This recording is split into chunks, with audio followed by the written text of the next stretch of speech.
Alright, this is just a quick, this mess of stuff, which I'll explain later. All I'm going to do here is I'm going to play a MIDI file, and the MIDI file is just, I walk up two octaves in a scale.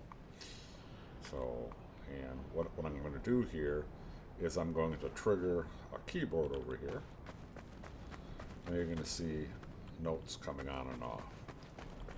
So, we will go here and get my device, my trigger device, and I will start it.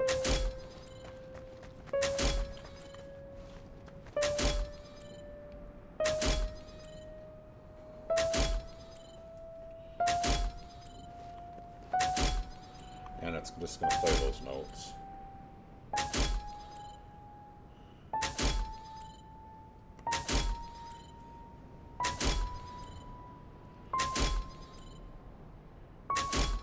It's just walking up the scale, like I said. So I got a MIDI file that's just plays, 16 notes.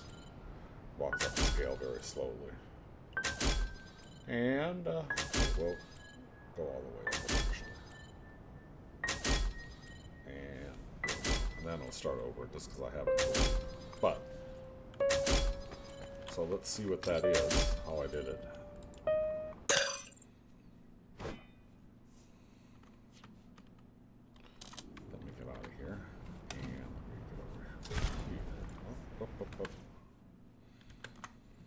Move him over and look at it.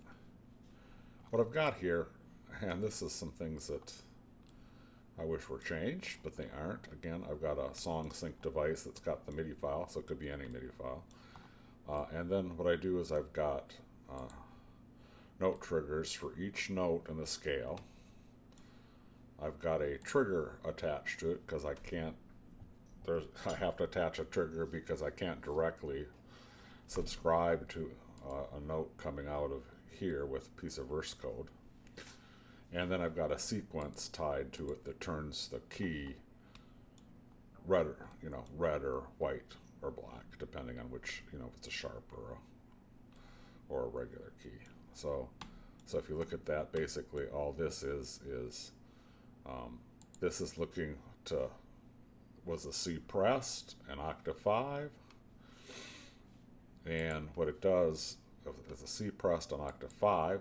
I mean, it's listening to the MIDI coming out with a C pressed on octave 5, and if it does, it would trigger this trigger, and then this trigger is what my verse program, if I was looking at it, I will real quick.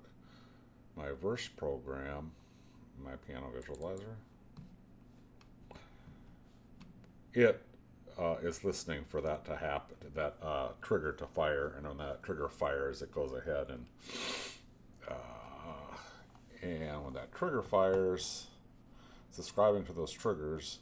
So when the trigger fires, what it does is it says, oh, call this method or function, which goes ahead and plays a frame.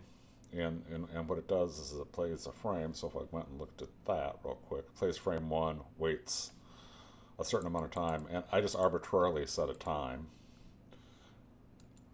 based on, I don't know how long the MIDI, because I only know that the note was triggered. There isn't a note released function coming out of here, which would be a good addition if the Patchwork guys are listening, as an event. So if I looked at this, let me go ahead and look at the C1 here.